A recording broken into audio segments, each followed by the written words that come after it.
Landscape Photography World, the podcast for everyone passionate about landscape photography. I'm Grant Swinburne and I'll be your host on this show, talking to landscape photographers about their motivations, what photography means to them, and to dig a little deeper into the way they think about their photography. Michael Schultz is a wildlife, aurora and landscape photographer based in Alaska, where vast wilderness and glowing winter skies shape both his life and his work. Featured by National Geographic, Michael is widely recognised for his expertise in photographing the northern lights and capturing remote landscapes that feel raw, quiet and deeply immersive. Originally drawn to the outdoors rather than photography, Michael found the camera became a way to preserve emotional experiences rather than simply record locations. His work is rooted in honest storytelling, natural light and a strong connection to place, focusing on how landscapes feel, not just how they look. In this episode, Michael shares his journey from avid outdoorsman to full-time professional photographer and workshop leader. He discusses the challenges and rewards of long exposure photography, especially in extreme Arctic conditions, and how photographing aurora requires patience, presence, and technical precision. He also reflects on leading small group photography workshops through Alaska and beyond, helping photographers slow down, connect with nature, and create meaningful images rather than chasing trends. He explores the impact of social media and AI on photography and why authentic experiences and real human connections remain central to his creative philosophy. This conversation offers insight into photographing some of the most spectacular natural phenomena on Earth, while staying grounded in purpose, presence and storytelling. I hope you enjoy the show. G'day Michael, welcome to Landscape Photography World. How's your day been?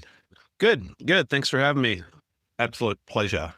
I want to talk to you about why you're a landscape photographer. What is it about landscapes and what is it about photography that draws you to it? Landscape photography for me, well, I guess it probably has a lot to do with where I live. So being from Alaska, living in Alaska, growing up in Alaska, it's kind of one of those places that's like the last, our last frontier. And it really is. There's so many people that are fascinated with my home state that over the years, being an avid outdoorsman, I just love being outside. I just love being in nature, and the backyard, if you will, that I grew up in is just so vast and immersive that everybody wants to experience that, see it themselves. And so for me, it really became more about, kind of bringing that to the forefront for those that can't come up here and experience it or might not ever be able to due to, whether it's mobility issues or whatnot. But no, just to be able to kind of bring the, immerse myself amongst nature and the landscapes of what I live in, Alaska to those that can't. And so that's probably like what really drew me in, and then just seeing that there's a lot of interest there and a lot of people, and then just kind of helping bring that to them. Yeah, nice. I think you're my first Alaskan photographer, and certainly I've not been there, but I have been to Canada, been up the Northwest Territories and so forth. So I'm kind of familiar with some of the terrain there, and British Columbia with the Rockies. So you've got it all though. You've got mountains, you've got sea side, you've got forests, you've got pretty much everything you can think of, lakes, rivers, streams, waterfalls, the whole shebang. And I guess in that playground, what's your favorite place or type of place to get into? What's the landscape that draws you the most? So for me, I would say I'm a fairly kind of a big vista guy or type of photographer. So being in the mountains definitely is a big attraction for me as far as my landscape photography goes, but it's also being on the coastline as well. Now, granted, Alaska, like we do have a little bit of everything, rainforests, alpine, Arctic, mid-alpine, but what we do lack in some regard is like the amount of sea stacks, essentially, like along the coastline. Right. So the some sea stacks that we do have, some of them are kind of inaccessible to photograph from vantage points that you can get to by car. So I would say, like lakes and streams and the mountains is kind of like a big draw to me, but all aspects of it. But long exposure photography is what I really enjoy doing a lot, and even during the daytime. So that's probably why I get drawn to the water so much, is, playing with that shutter speed to dictate the motion in the water, or totally just eliminating it and making it just totally smooth as glass. And I get, I wouldn't say hounded or from some of my peers and friends about it, because we'll be out shooting, and they're playing with a quarter shutter or maybe a second, and I'm over here doing like a 4 minute exposure or a 3 minute exposure, and it's I just enjoy long exposures at all aspects, and if I see a moment to be able to do that, I'm pulling out my 10 stop filter, my 15 stop filter, and I'm focusing on that. So Yeah. mountains and water, it's kind of a good combo to be able to do those really super long exposures for me. And so that's probably why I'm such comfortable in that regard. Yeah, I can appreciate the pressure you get put under sometimes by people you're photographing with. I'm, mind you, I tend to do the long exposures, ultra long, 7 to 10 minute exposures. I kind of do them pre-dawn, and they're kind of a different sort of, for me, slightly experimental, because you never quite know what you're going to get, because you can't actually see exactly. You've got vague idea about where you are. You've got a vague idea about what your foreground looks like because you've used your headlamp to set that up, but you've got absolutely no idea what's going on in the water or the sky until that light sort of pops up.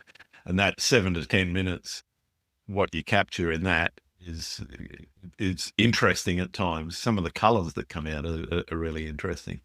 Oh yeah, for sure. And it's always, and that's really like probably fun for it for me, is you just don't know. I mean, you kind of envision, yeah, that the length of the exposure is going to like make the surf along the coastline just totally glass. But what it also does, if you got a pretty foamy surf going on, is it'll actually create atmospheric, looks like fog or mist on the water Exactly. surface that you wouldn't capture it otherwise. And so there's, rules are meant to be broken, and I love breaking them when it comes to photography. And you get a lot of people that kind of get stuck into that 1/4 to maybe 1 second for water motion, and that's where they live, and they don't exceed that. Yeah, When every can't counts is, explore outside. yeah, outside the box, and that's what that bulb mode's for. Is Exactly. dialing in however long of exposure you want and just see what happens. I mean, it's a lot of fun. Yeah, nice. So what is photography in your life? Is it a side hustle? Is it your main game? What is it wanting to do with it as well? So for me, as of lately, over the last 5, 6 years, it's my full-time gig now. It started off as a hobby where any fishing trips or hunting trips that we would go on, it's really started off as videography. Then Okay. that kind of into photography, because I would make videos of our trips and our outings, and I still do to this day. But I also started to focus more on taking pictures, and that kind of led more away from the videography. Now it's being, here in Alaska, doing Northern Lights tours is obviously a big thing here in helping folks see the Northern Lights, helping them capture, photograph the Northern Lights. And that has started to develop into me building an expansion of that and doing photography workshops. Not just here in Alaska, but as lower 48 is what we call it up here, and also internationally. So the photography is kind of my main focus in building and bringing, like-minded individuals. I know it sounds kind of cliche, but it really is about just bringing people together that enjoy photography and going to these locations to photograph this amazing stuff and helping anybody on that journey. Because I mean, I don't know everything about photography. No. There's a lot that I will continue to learn, but if I can help somebody along their way on their journey that they're struggling, because we all start from somewhere and it's usually at the bottom. Yeah. And it's self-taught, a lot of YouTube videos, and so it's if I can help fast track that up for somebody else, that's rewarding. And especially when someone's literally watching the Northern Lights for the first time, even though I've grown up with this since I was a kid, I kind of relive it for the first time through their eyes. Yeah. And that, I'm sorry, is that dinging through on your end? No, didn't hear it. Okay. So sorry. So that's kind of, reliving it for the first time is what brings me a lot of joy, especially when they're just as excited about it. Yeah. Awesome. And for you, when did photography become art? At what stage did you go, okay, this is an artistic expression. It's more than just capturing this vista or capturing this fishing trip or hunting trip that I'm on? I would say probably after like probably like the first photo that actually turned out worth anything that I took on the camera.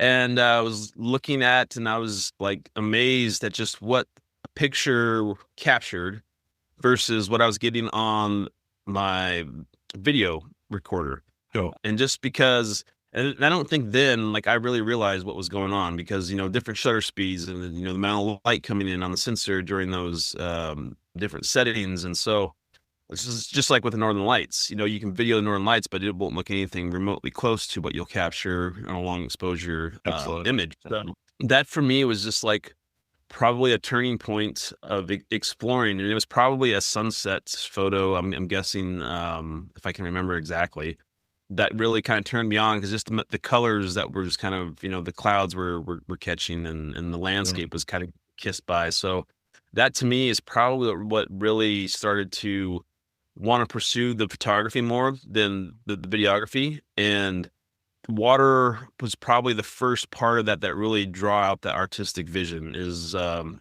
playing with the shutter speed to slow that down. So that's probably in all honesty, I can't say that this is the first, but what really got me into a lot of the playing with the water was actually a trip to Australia. So I had a Sony Cybershot.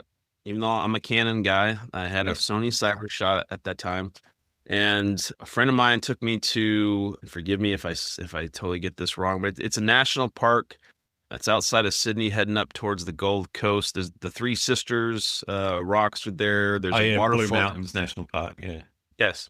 45-minute drive from where I am. Okay. So there was this cascading waterfall kind of coming down, and I just can remember sitting there taking pictures of that and not really liking the turnout. And it was because my shutter speed was just too fast.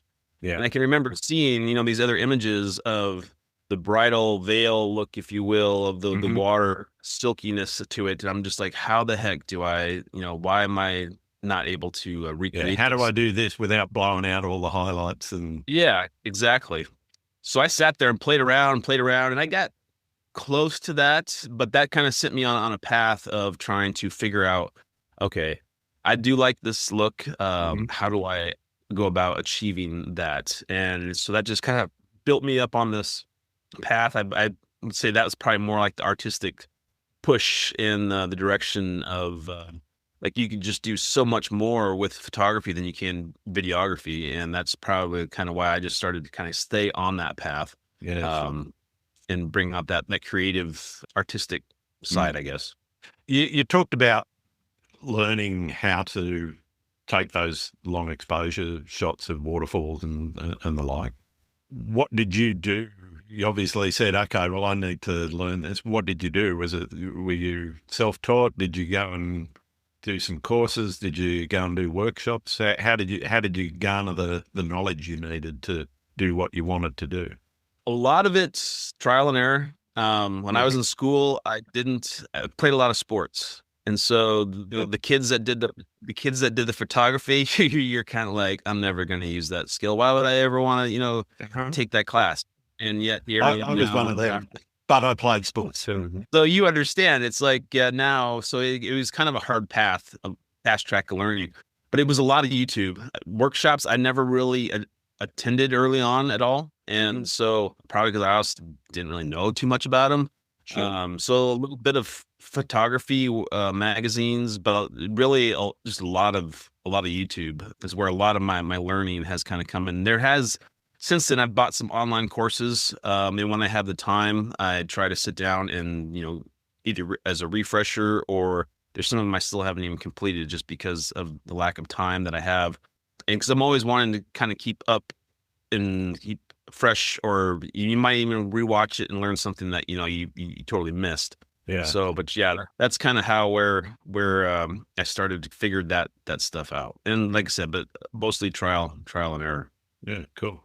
And talking about your own desire to start doing workshops and sharing your knowledge and that sort of thing, where did that thinking sort of come from? Was that something that came a bit later and you kind of said, okay, well, I got to make money. This is one way of doing it. What was the thinking process going into that? My thought process kind of started not too long after doing the Northern Lights tours. And and a lot of my friends and family have, told me, and praise my photography. But again, I kind of take some of that with a grain of salt, just because how close they are, and Sure. it's going to be biased. And my mom is my number one fan, and whose mom isn't? Yeah. And she thinks I should be, shooting for National Geographic. And I'm like, Mom, there's plenty of better photographers out there than myself. But what really kind of set me on that path was just the people that would be getting on these Northern Lights tours really wanting to, like, they had a camera on their shelf that they bought when their kids were young, and they hadn't touched it since the kids got old. And so they come back, or come all the way up here to Alaska, think I have a camera, I should be able to take pictures. And some of them, yes, we're able to help them out to where that does happen.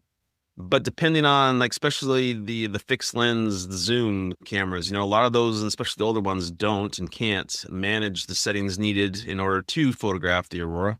Yeah. So that's kind of where things kind of started to spark for me. And when people that had a camera and a lens that would work were out there photographing, dialing in the settings that we had gone over, and just the joy that was kind of coming over their face, like they did this, like they actually successfully captured this image. Yeah. With help, of course, but the fact that they felt a self of accomplishment, because granted, I gave them the tools needed, but they came out with the end result, is kind of where, like, just seeing the joy on their face and just how things kind of started to maybe slightly click for them. That kind of got me thinking that, hey, maybe I should try to, expand on this. But then the feedback that I would get much later on, when they would go home, and if the aurora got as low to be seen in the state that they lived in, and they remembered everything that we went over, and they were actually able to go out and, capture it again without me being there.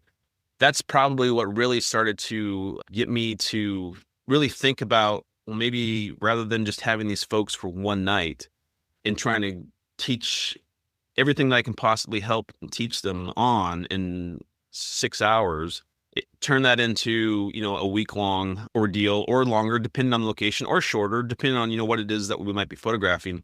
Because that sense of joy and accomplishment that I was seeing from them was also, I was kind of also in the same way experiencing that, because I was like helping these folks.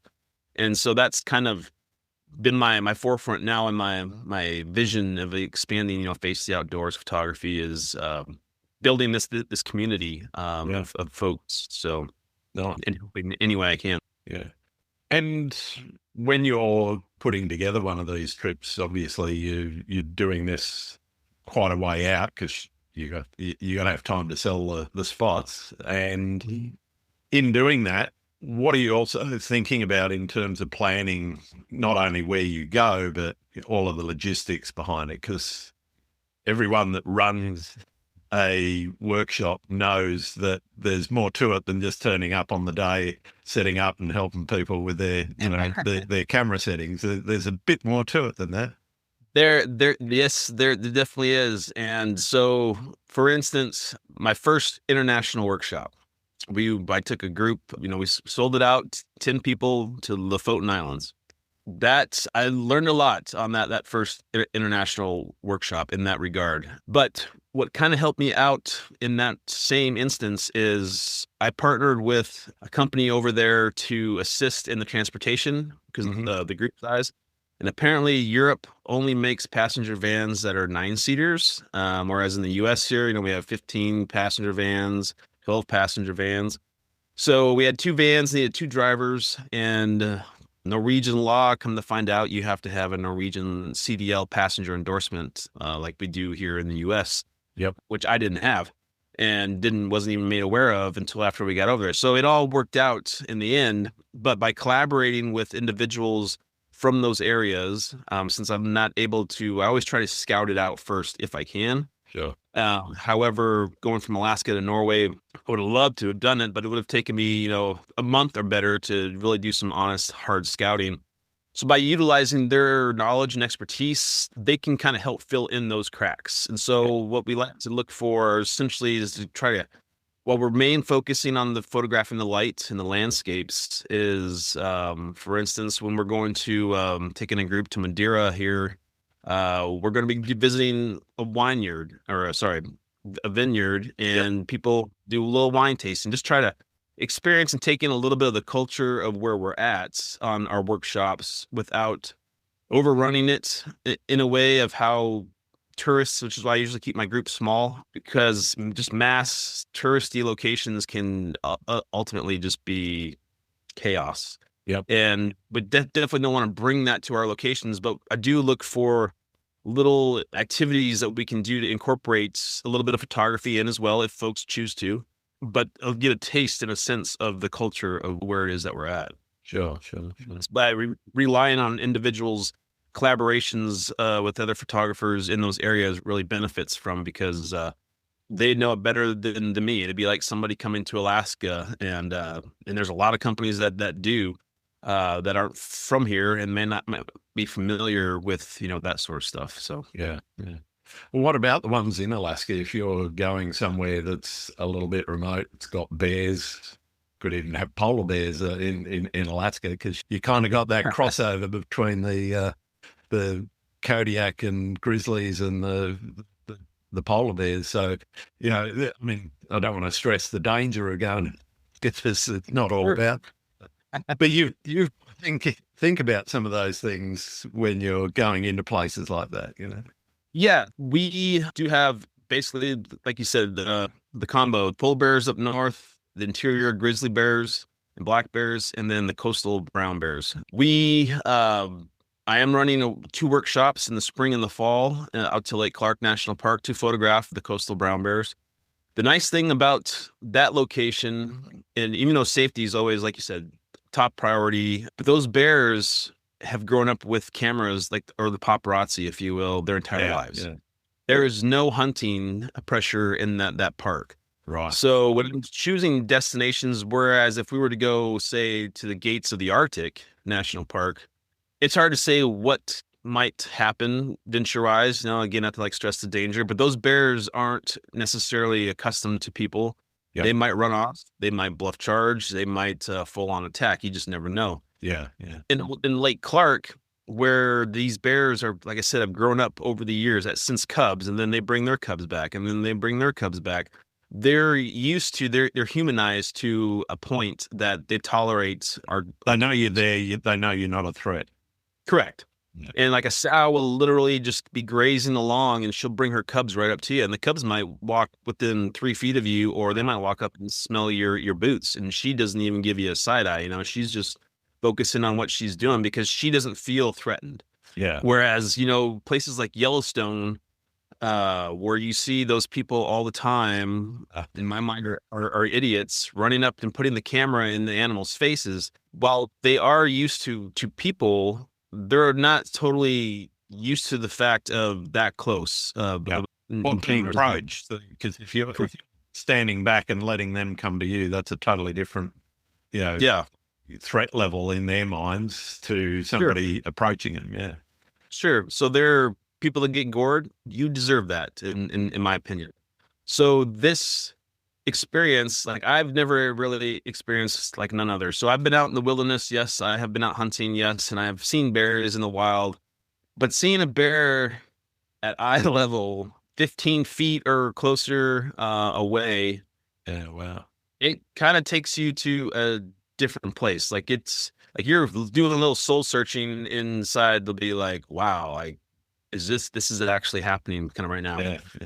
And so people they have questioned me about the workshop, and they just don't know that they think that they could get that close. Or I show them the pictures I've taken from there, and they just freak out. But it's really not in the sense of the dangerous aspect. Granted, there's always a level. I'm not trying to play it off like it's not. I mean, the bear could have a bad day and decide, you know what, take it out on you. Yeah. But just being in nature, watching these animals go about their business, doing what it is that they do, and could care less that you're there to watch it. Like they're literally letting you into their home and showing you how they go about their daily lives. And that takes it to a whole other level of experience and feeling, as a photographer. Yeah, nice. And what about those kind of logistics? Maybe not there, but I'm thinking maybe some of the more backcountry sort of things. What sort of logistics are you putting in place to make sure you've got shelter, you've got food, you've got everything you need before you're out there? So those kinds of locations, for sure. So there's a lodge that Silver Salmon Creek Lodge is where we're going to be basing out of in Lake Clark. So it's getting the logistics because you can't drive there. So we have to charter a bush plane. And so lining all that up then it comes down to hopefully the weather that day is cooperative to be able to fly out there. But once we get out there, there's cabins. There's only 4 permitted structures to be basically operating within the Lake Clark National Park. And so it's an old homestead that was kind of grandfathered in. And so it's not rustic. It's not, there are some workshops that you're out there sleeping in a tent and they're putting up a bear fence around you and hoping that a bear doesn't come visit during the middle of the night. This isn't quite to that adventurous, if you will. It's still adventurous, but not quite to like life threatening. Same level. Yeah. Yeah. So there's, cabins, Gourmet Chef. It's it's luxury and adventure wrapped up in one package. So those remote locations, you kind of have to take into an account the type of clientele that you're potentially looking for and mobility skill level sets. And so those will kind of dictate the locations of these remote workshops, but at the same time, then the logistic challenges and a lot of that is going to be, especially in Alaska, bush plains, because we only have so many roads here. Internationally, though, those can be surprisingly easier because you guys have more roads than what we would, have here. Excuse me. But Alaska is so big and vast that we can't occupy civilization, if you will, in a lot of the landscape. It's just uninhabitable. Whether it's permafrost, organic matter, there's just a number of reasons. Mountains, so other places, there's more of those accommodations, if you will, close by or within those areas that cuts down in a lot of that logistics that you would run into remotely, like in Alaska and so on. Yeah. But yeah, no, there's definitely a level of work and coordination that goes into behind the scenes. Mm-hmm. I want to talk a little bit more about your personal work as opposed to the workshops and that sort of thing. How do you connect with a location? Is it instinct? Is it research? What are you doing to prepare yourself? Do you do pre-visualization, for example, before going out on a trip of your own? I should, and I don't a whole lot. But that's what interests me is, there's people that are full-on planners and, they know the kind of shot they want to get and they've poured over maps and Google Maps and geolocated places that they think they want to put the tripod. They've even gone down to that level, But then there's other people that just go out, okay, well, I'm going in this general direction. My end goal is to go here, and what I find is what I find. And I'm interested in that spectrum of people. Where do you sit? So for me, call it laziness, call it what you will. If I've never been to a location, I'll pull it up on Google or do a quick scan online maybe, and just to try to get somewhat of an idea. Once I get there, I kind of do a couple of things. If I'm really enjoying, like what really drives it is the light. If I show up to a location, or if I finally find how to get there because of my lack of, preparation before, and the lights crank in and I'm scrambling, I'm jumping right out with my dang camera, and I am literally trying to find something right off the bat and shoot it. Otherwise, I kind of show up to a spot and just kind of get my camera gear slowly out and kind of put together, but I'm constantly scanning the landscapes. And I've over the years I've noticed like my eyes are always looking more straight out to up.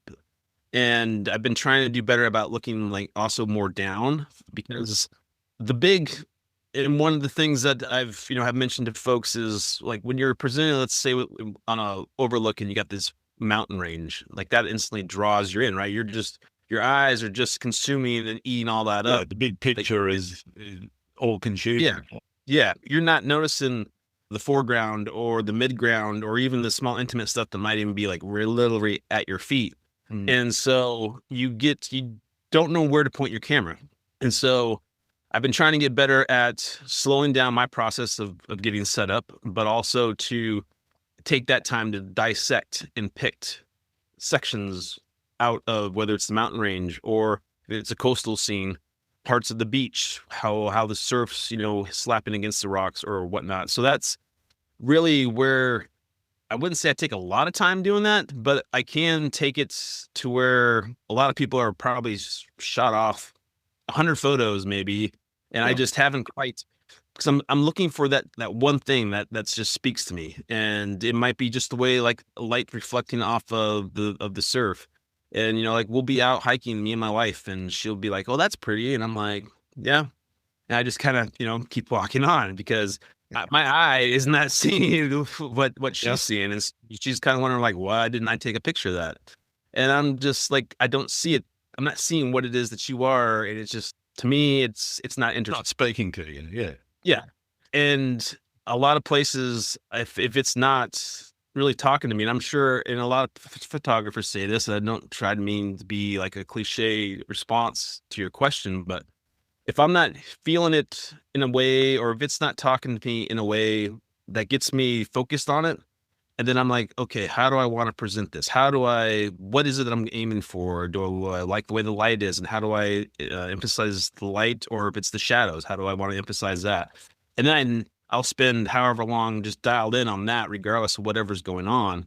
And I found a trick that was mentioned to me is to, rather than look at everything with your eyeballs, look through just the viewfinder on the back of your camera. Yep. Then you'll put blinders on, and then you just kind of scan whatever it is you're looking at through the back of that viewfinder, and eliminating all that noise. And you can find those little things that might speak to you a lot sooner than by just going at it full on visual aspect. Yeah, yeah. I know it's a movie cliche where the cameraman, the photographer puts his fingers up into a frame to look through it to sort of see the world. But in a way, what you're saying is almost exactly that.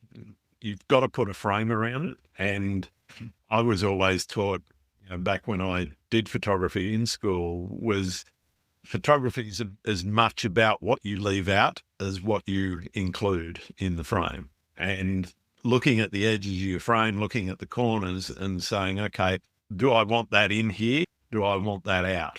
And working the scene that way really helps you resolve that composition in my mind. I'm interested in what you've just said. It really sort of resonates with me in that's kind of what you're trying to do, is exclude or include what you need or what you don't need, and getting that frame resolved in your mind before you actually start taking the shot. Yeah, because and in that same regard, that process has started to lead me into doing more minimalist photo photography that I've never really done. And I do like the look of a lot of that type of photography. And so that's also helped me, which I think is really probably the best way that I have come across at finding that minimalist composition, is just by the viewfinder and just blocking out all that added noise. And you can really, and then you top that into the really long exposures, And yeah, you've got kind of like a winning combo. It's just a matter of finding that one thing that's going to stand out as that subject matter for that type of photography. But yeah. Yeah. I'm interested in what inspires photographers to bring about and infuse their own style and vision, and how you've sort of taken your style from where you started to where you are now. You talked a little bit about moving more from that grand vista towards more intimate, more minimalist sort of approaches. Obviously, there are no rules. One of the beautiful things about photography is you can throw all the rules away. But I'm just interested in how photographers develop their style and how they think about their photography in terms of going, okay, well, I used to do this, I now do this. These are some of the things that I've tweaked and changed. What is it that you've tweaked and changed and thought about, made you think about your photography differently? I would say, looking back at, not that I still don't take grand vista photographs, because I definitely do. I would say in some of those types of shots, detail, texture, in some aspects and areas can get lost. Because you're shooting a grand vista scene, let's say in the mountains, off in the distance. Really, all you're gonna maybe have some texture and is gonna be in your foreground. Sure. If you're wanting Antelope Canyon, for instance, is a great example of this. When you're shooting that Red Rock Canyon and you're way the light's hitting the rocks, and you have all those little grooves from the wind eroding in the stone, and the little shadows that it leaves, and just the textures and how all that, when the light hits it just right, kind of comes out. That to me is when you start to focus in on that. So when I took a trip to Antelope Canyon and started photographing those slot canyons, that I started to probably think, okay, there's nothing wrong with a nice tighter composition, focusing in, emphasizing that sort of stuff. So I kind of went from shooting, say, like super wide, if you will, and I've been incorporating more telephoto photography shots within my landscape photography, just because isolating a lot of the unwantedness or something that doesn't necessarily bring a whole lot to the composition has allowed me to focus in on those more intimate. But if I'm after or texture, contrast, and the light and just sheer ruggedness of nature, that's going to allow me to really hone in on that and showcase that. And just recent trip to the Oregon coast was essentially just like that. I did a 5-minute exposure of the surf crashing the rock. You have this whole cliffside with a lighthouse and all that on there. And that, to me, yeah, I did take some pictures of that big vista, but I focused in on just where the light was coming in and just hitting that wet rock. And it was just illuminating it to where, to me, that was interesting. And the textures and the shadows of the rock face itself was also interesting.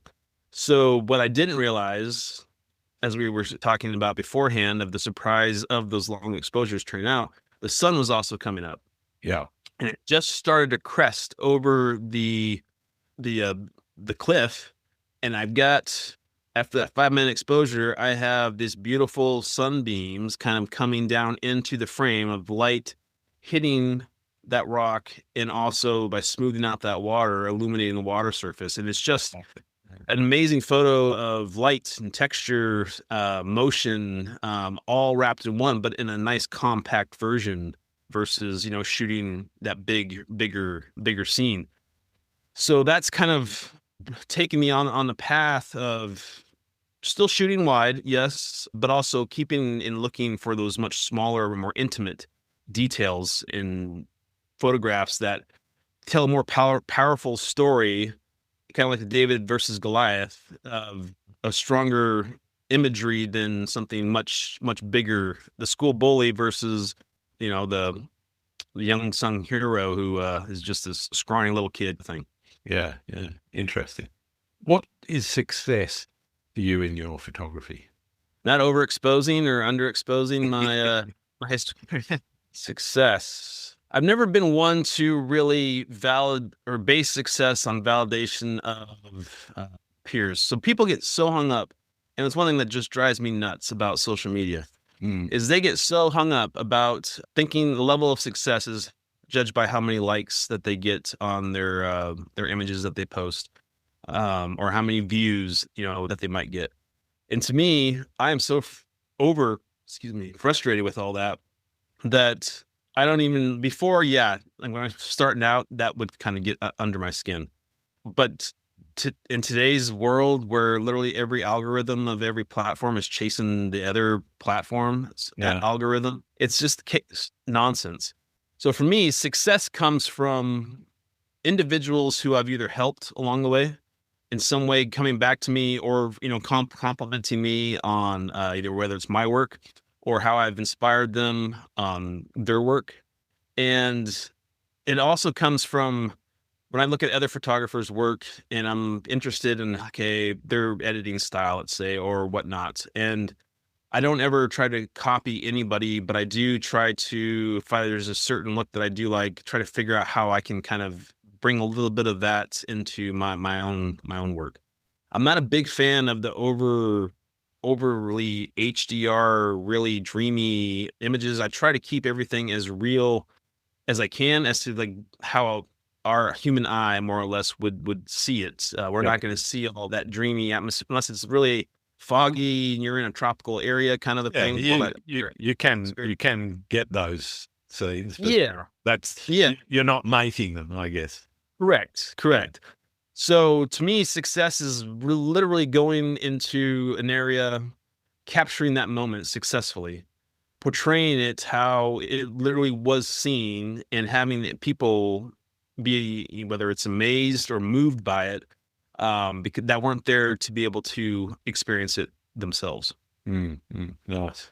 It's always fascinated me with social media that nobody seems to have created a platform where there are no likes and all you can do is comment, where there's no other option. Trademark grantswinburnphotography.com. You heard it here first. I may do this, and that's a threat. But it's just fascinated me that, if anything, on social media, that's what social media is actually about, is communicating, not sitting there, hey, I like this, and just doom scrolling and tapping. I don't understand the joy that people find out of that. And I don't understand why people chasing likes and that sort of thing. I'd actually really like to see a photography platform that doesn't do anything other than let you comment. You can't do anything but comment. So I may well organize to build that one. Yeah, no, it's so anymore. Have you ever seen the movie Idiocracy? Yes. Yeah. Anymore, like at the time that movie came out, I didn't find it that humorous. To some degree I did, but I watched it again. It's funny. Yes, a lot funnier. Now we're almost basically living that that movie. So that's, and how people would just get so consumed and on their phones with the social media aspect, and you only have their attentions for nanoseconds. That it's literally, if someone was literally, I think, relying on social media nowadays for the photography being found, it's hoping to go viral, you're probably going to have a long, hard road ahead of you, because society is almost losing. And I wouldn't say AI is killing photography just yet. And I don't know that it will ever, but when you're, especially with all these AI apps coming into play now, and someone can literally type in some prompt and then post that on a photography group page on a social, like say Facebook or something, and consider themselves, art is art, but consider themselves an artist or a photographer in a sense, is really killing, because people are lazy. I'm not gonna lie. They don't want to get up at the early morning hours and put the work in to go out and shoot that sunrise, when they can just type in a prompt on their computer and see what it spits out.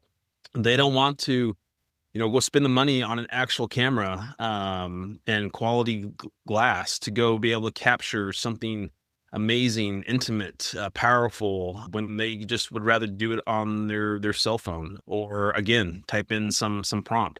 So the fact that the society and the trend is literally becoming lazier and lazier and wants everything kind of spoon fed in a way or falling into their lap.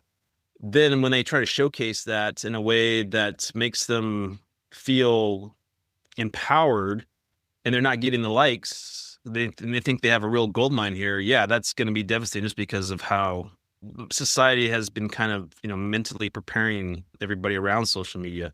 Yeah. Whereas the photographer who's putting in the work and putting in the effort is literally sitting there scratching their head like, why is this image, which is obviously crap, going viral, and this powerful moving image of whatever it is, wildlife or nature or whatnot, is like just hardly getting any traction. And that to me is so frustrating. That is why I try to cut back my social media time. I know it's a double-edged sword in this business, Definitely. but it is, like you said, Instagram started out that way, photography, but it's chasing someone else's success is never a good business plan or even a good idea in general. And that's literally what Facebook and Instagram, and even though they're buying each other out now or whatever, but they're chasing each other's ideas to where it's ultimately costed how their initial probably business plan or idea is being sacrificed. Absolutely. So, and that same reference can be played out in life. I mean, just not even, photography aside. So if you do decide to do this platform, do let me know.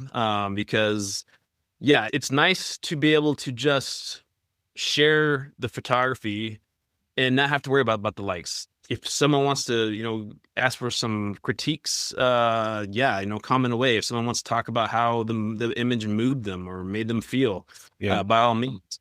But the whole to get wrapped up around the thumbs up or the hearts, and yeah, no, it's you got better things to do with your time than worry about that. Absolutely. Absolutely. I'm interested in how photography has changed you as a person, or what you've learnt out of your photography, and what has the world taught you about your photography.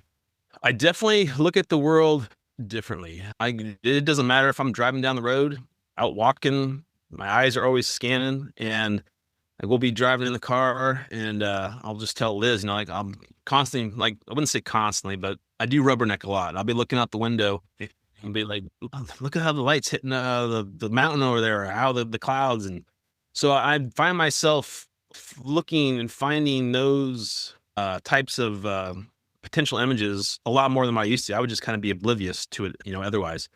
But I do find it kind of funny is when I'm not having the camera in my hand, compositions like that stick out like instantly to me. Yep. But as soon as you put the camera in my hand, like all that gets faded away, and it takes me longer at times to be able to find that those things. So it's definitely got me to slow down, and I wouldn't say appreciate the roses more so, because living in Alaska, I mean, that's just part of living here, is being outdoors and experiencing it and taking it all in and enjoying what we have without having, the concrete jungle of just continuing on. But it definitely has me looking at the world in a different manner of light and shadow and contrast and detail, more so than what I ever imagined. Yeah. Nice. What's your favorite spot? Where do you like to go repeatedly? And what's the place that just keeps calling you back? There's probably two, and it's funny because what I'm about to say, you would think would probably be my home state, which, don't get me wrong, there's plenty of amazing places here. But Norway and the Oregon coast, I would say, are probably two places that I thoroughly enjoy. And I'll make it three. Iceland as well. Iceland. So if you would have asked me this question about 4 years ago, I would have told you Iceland. I've been there a few times, and Iceland's a photographer's playground. Yep. However, after being in Norway, I hope that people don't hate me for this, but Norway's kind of superseded Iceland as far as the photography for me, anyways. And so Norway for sure, and I can't wait to get back there. But yeah, I would say those locations keep calling me back, and it's just because of the geology of the landscape. I mean, it's We have mountains here in Alaska, yes, but Iceland and Norway, their mountains are formed differently. So they're a little more jagged, a little more, I wouldn't say more character than the mountains here in Alaska, but they definitely have more of that vibe. And so I would say, yeah, those two. Nice, nice. Three. What's your most memorable photo experience? Wasn't the act of taking a photo, but it was running a workshop. And we were doing a Northern Lights workshop heading back. And this one will stand out until something comes along bigger, much bigger, and tops it. Oh. On the drive back to the lodge we were staying at, I noticed some critters on the shoulder of the road in the headlights. And at first, I thought it was a pack of wolves taking down a moose because I saw something kind of stand up and then drop back down on the road. As I got closer, and this is like 3, 4 in the morning, I could tell that it wasn't wolves, it wasn't a moose, it was a sow grizzly with cubs. Okay. And what I saw stand up was this cub. And I slowed down to 5 or 10 miles an hour. And as soon as we got up close to them, she got those cubs off the road, but she spun around. And I've been bluff charged enough to know the look on a bear's face that says, you should not be here. And she charged the van while we were still moving full on. And the lady sitting right next to the sliding passenger door, that's where the bear hit. And the bear started at the passenger door and ran its claws down the side of the van. And she let out this bloody, screaming, curdling sound. And I drove for about a mile before I stopped the van because I didn't know how long the bear was chasing us to assess the damage. And you can see where the bear had curled back some of the material from the door, and the crease is still there. I'm reminded every time I open that door to let people in. And everybody said that was the highlight of the whole workshop, was having that grizzly bear attack the van. Never mind the northern lights that we were photographing in the landscape. It was that bear. Amazing. So that'll definitely stick out as a memory in the photography aspect. But as far as like an image goes, probably, and that's a tough one to really narrow down, because there's a few I can think of where I kind of really can kind of connect with. And one was in Denali National Park with this bear cub that I photographed, and his eyeballs is looking right into that camera, right into my soul, and we're locked eyes on a 400 millimeter lens, and and he's hiding behind this little tree or this little willow branch. I don't know if he thought he was like invisible. But it was starting to kind of snow during that time. The fall colors, the bear's fur was kind of wet. I would say that's one of those moments that's probably was kind of captivating in a way of feeling, kind of going back to the success part of, getting a good wildlife shot. Another one was in Lake Clark. I would say I turned that one into a black and white image. It's a bear strolling at low tide, and the foreground's out of focus. You've got the nice bokeh balls of the sun reflecting off the little tide pools. The bear is in focus. This the midground there where he's at. He's nice rim light from the sun.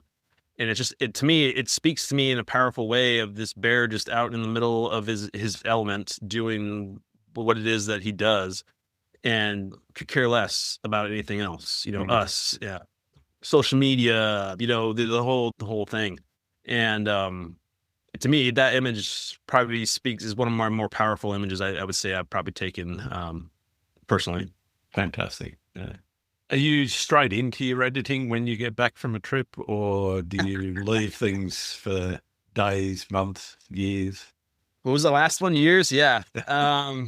So my wife is always on me. When are you going to get to? I'm like, I've edited a couple of pictures from that trip, so I've got a backlog. Yes. I don't like to. Sometimes I will go straight to it, but that's more of the culling process. And then as far as the editing goes, I might, if I'm feeling kind of spunky, I might grab an image to edit right away. But then I'm right back out photographing, and it seems like, or running tours to where that last trip I was just on starts to kind of fall to the wayside, and I'll kind of circle back and revisit all these trips that I've been on. and pull an image here, an image there. So, it's a constant trying to get images uploaded to my website, edited for that. That's taking the backhaul a little bit longer to process. And yeah, it's mostly on the longer side of things versus the right away. Mm. And what about printing? Do you do any printing yourself? Do you use a lab? Do you do any? I do a lab. I've contemplated the printing aspect, but when I start looking at how much little time that I have, I don't necessarily need to pile one more thing on my plate that I'll probably never get to. Yeah. So it's just as easy to send it out to a lab to print. And I only do metal or acrylic prints. My mom loves canvas. I'm not a canvas guy. Yeah, I'm the same. Canvas looks great from afar, but if you want to like get in close to see the detail, well, all the canvas takes all metallic or acrylic's pretty much the usual way. There's the occasional one that I'll use, like a cotton rag or something like that. Depends a little bit on the image, So that lends itself more to sort of those foggy, dreamy sort of scenes that you capture. Yeah, putting them on cotton rag works really well. But yeah, everything else is acrylic or metallic for me too. Yeah, because the color, the detail, I mean, they really pop on that medium. And that's ultimately why we. It is all about the texture of the image as opposed to the texture of the media. For sure. Yeah. What about when you're not feeling inspired? How do you inspire yourself? How do you get around creative blocks and the times when you're just not feeling it? That's probably when I actually get to more editing done. I will revisit past trips and just kind of, start, if I haven't started to cull any of the photos, I will start culling, then.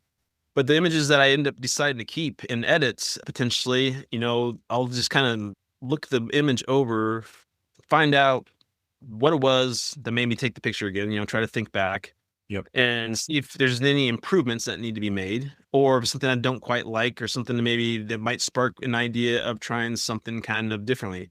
And a good example of that would be, so I never, ever, for whatever reason, just because it's just, you're always kind of in the mindset of you don't want to move the camera, cameras shake bad, nice focus, clear image. But at the same time, doing intentional camera movement, I never seem to remind myself to do. And I've seen some images where I'm kind of like, got inspired to try that, but never seem to do it. So a trip outside here a couple months ago, I made it a point to try to remember to do that. When I was looking around, the light just wasn't all that great. And, it was a little harsh, or there just wasn't a composition around. I'm like, well, heck, why don't I try some ICM photography? I mean, this would probably work perfect here. Yeah. Or some abstract photography with the way the light was, because it was down on Caddo Lake down in Texas shooting the cypress trees. So the way that the reflections of all the fall colors, in the water were just kind of moving around, and the way that the shimmering, I was like, I would normally never, ever even consider that as the type of photography that I do. And so I would be missing out on those opportunities because I'd be just kind of in that tunnel vision of looking for what I normally photograph and not inspired enough to kind of look outside the box. Yeah. So that's kind of where that helped out big time, because when the light was bad, I got some awesome, I feel anyways, who cares what everybody else thinks? No, just that's right. It's passing that up. Some nice ICM shots and some abstract kind of patterns on the water surface. So yeah. We talked earlier about social media and where photography sort of sits in society. What do you see as the biggest challenge facing photographers now, and what do you see as photography's future? If you're trying to make yourself known online as a photographer, I can't but say that AI is gonna probably make things hard or difficult, I should say. I wouldn't say impossible, but I will say it's probably gonna make it difficult. And I'm, myself included. It's just you're competing against something that is generated in seconds that can literally capture someone's eye in a way that, unless your editing style or your composition style can mirror that AI image that kind of hooked them in, the hook that they call, you're probably going to have a tough time, because our eyes are attracted to certain things, and it's almost like the fake stuff for whatever reason. And I don't know if it's just because of society over the years and the movies and Hollywood and all this stuff, that it just kind of draws the human eye in, much quicker than, say, opening a National Geographic magazine, and looking at actual images that, photographers have taken. But that's probably why that really overly edited HDR look that I'm just not a fan of is probably why, because that can be in a way depicted or argued that's AI, and the photographer's like, no, that's literally not AI. But you've edited it in a way, in the way society has gone, that now no one can believe what's real, what's not. And when you're editing something to where it almost looks too dreamy and realistic, yeah, you're going to constantly have that battle. You're going to be having to validate yourself over and over again. And so I don't think that it's the end, but it's definitely going to be a struggle for sure, dealing with that aspect. Definitely. What's the best and or worst piece of advice anyone's ever given you? The worst piece of advice would be never move your ISO off of 100. The best piece of advice was probably to just look through my viewfinder and to eliminate all that noise. And by looking through there and just scanning around, you'll find your moment in a way. But the ISO thing, yes, I understand the concept, but as you said, rules are meant to be broken, and there's literally no rules in photography except don't overexpose unless. But then again, is that what look that you're going for? Well, that's it. Yes, I've seen plenty of overexposed guys and people loving that image. So yeah, and I shot high key for the first time a couple months ago. Wow, Never would have considered myself doing that either. So it's I had a lady who said that she had read and kind of impounded and ingrained in her brain, never move her ISO off of 100, and she was struggling with getting the shots. Well, you're going to miss shots if you do that. That's the whole point of having a range, is that you can actually shift it so that you can get shots that you wouldn't ordinarily get if you had a fixed ISO. Yeah, exactly. Because otherwise, every camera would just have ISO 100 as a base, and that would be it. And nothing else. There would be no switch. Exactly. So yeah, that would those are the two advices that I've gotten that have been, I would say, most helpful. But also, I'm just shaking my head like, what? Kind of with the ISO thing. So yeah. What's your favorite thing about being a photographer? Being outside, not answering anybody. Can structure my day literally however that I want. So if I want to be out photographing the light or waiting for that light, I'm not on a schedule necessarily, unless I obviously have something planned. But where if I need to sit there and wait hours on end, just kind of taking it all in. In fact, prime example of this was three nights ago. I drove north of the house here towards the Yukon River to photograph the enchanted forests, trying to capture some northern lights, or some good northern lights over them. Yep. Or those snow encrusted spruce trees up there. And I can remember sitting there, the lights were kind of going off, but they were kind of in a lull. And I just sat there in the snow on the side of this hill and just waiting, watching the sky, waiting for that moment. And that in itself is what's enjoyable to me, is just being immersed in this surrounding and watching this, for instance, the Northern Lights just unfold, doing what it is that they do and building to what it is that they ended up turning it into. And it's the quietness, the peacefulness of it all is really what I enjoy. And because then when you come back into like the city life and you got the hustle and the bustle and the chaotic and all the noises that are associated with all that, you can kind of maybe sometimes just you go mad, and you can't to escape all that again and get out there amongst that. And for some people, it's their zen, being out there and just utter quietness and surrounded. And that, to me, I probably take that for granted just because I'm born, here and raised in Alaska. So that's really all that I know. But I do know that when I travel to places and there's big cities, I am just like, there's no way that I could live this. No. Visit, yes. Living, no. Sure. What's your least favorite thing about being a photographer? My least thing is probably, and this might shock some people, and it's not so much about being a photographer as it is photographers in general, is egos have really taken over a lot of people, especially if they've had success early on. And so if they feel as though they are superior or their work is superior than others, like they will kind of showcase that on future peers that they might meet or come in contact with. And that just ultimately drives me up the wall.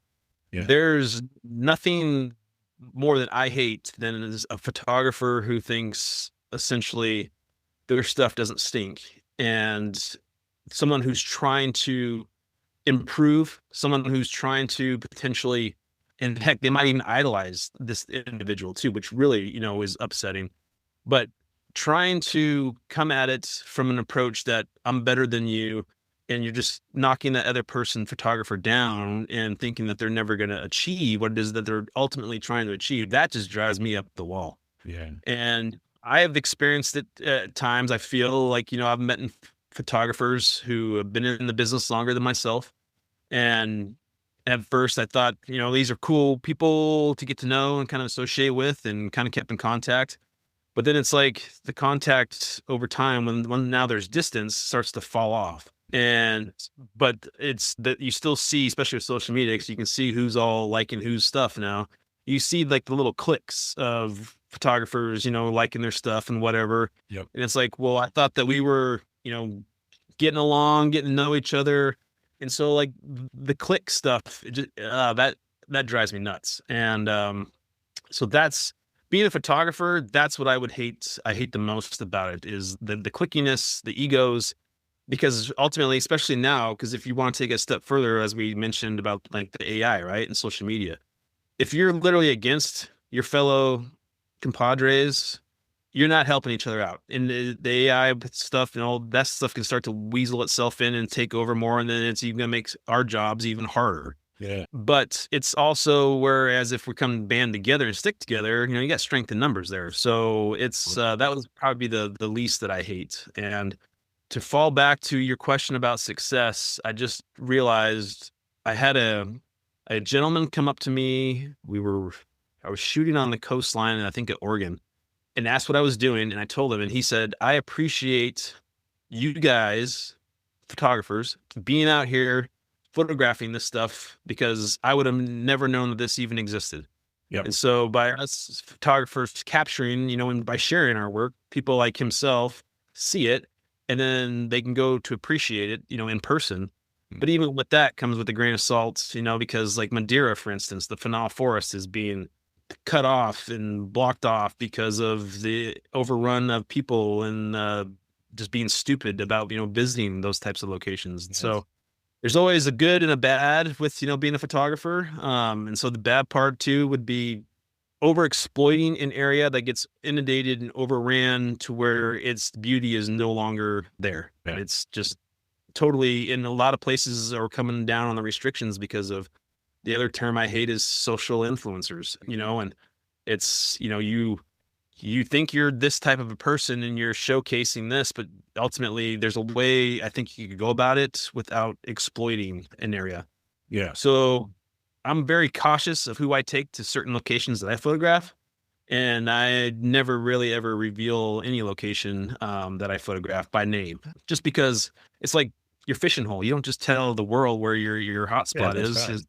Right. If you go back there, you ain't gonna be no fish. I do a lot of photography here in Sydney at local beaches, and everyone knows what the beaches are here and they're public places and whatever. So I don't have a problem about telling people there. But if I'm out in the bush somewhere and I find something that's a little bit special, it's not that I want to keep it to myself. It's that I want to protect it from being overrun. Not that I think anyone's going to go racing there simply because I've taken a shot of it, but I know that that is something that is real and could potentially happen. And I think it's important, as you say.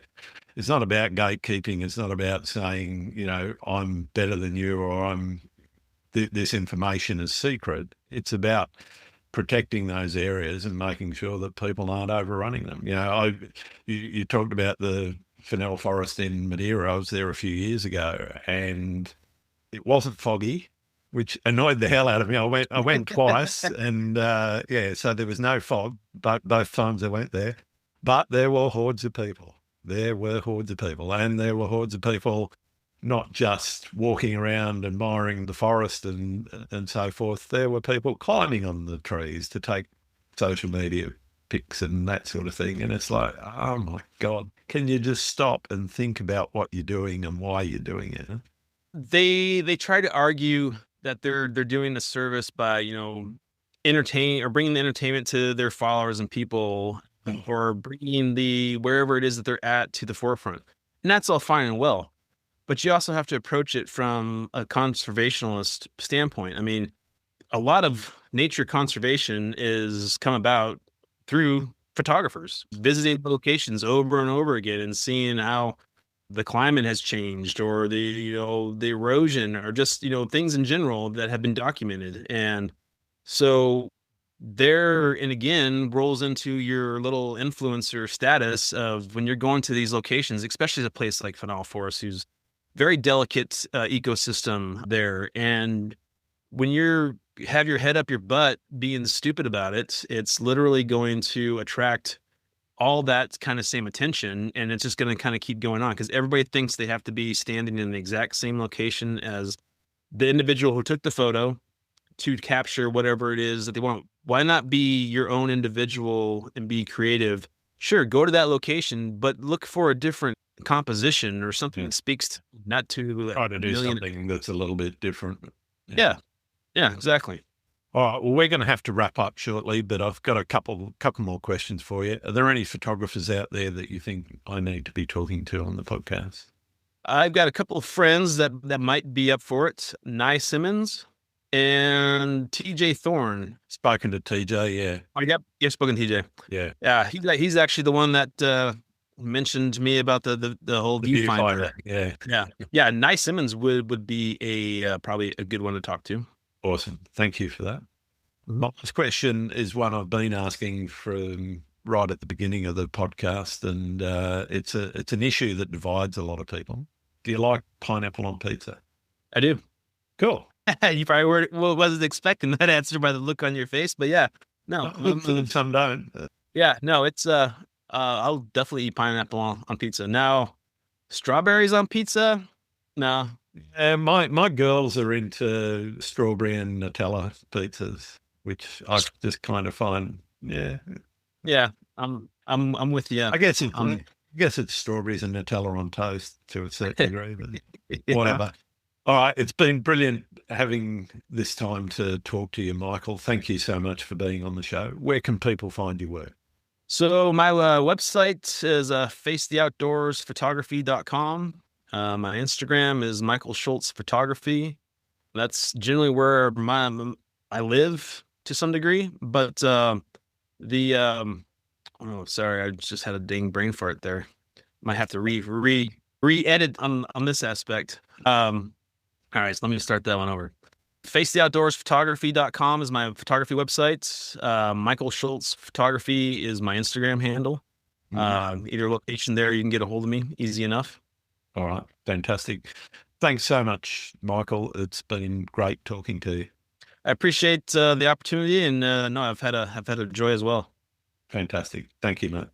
Thank you. If you've ever been on a frontier of the world, leave a comment below. I'm really interested to hear about your experiences and your experience in wilderness photography. Thanks again for listening to Landscape Photography World. I hope you enjoyed the show, and keep listening because I'll be joined by some great guests in upcoming episodes. You can find my work in this podcast at gruntswinburnphotography.com. I'm also on Vero, Photo, YouTube, Instagram, Facebook, and Blue Sky. Don't forget to like, comment, and subscribe because it really helps to get the podcast seen and heard. I'm Grant Swinburne. Hope to see you out shooting soon.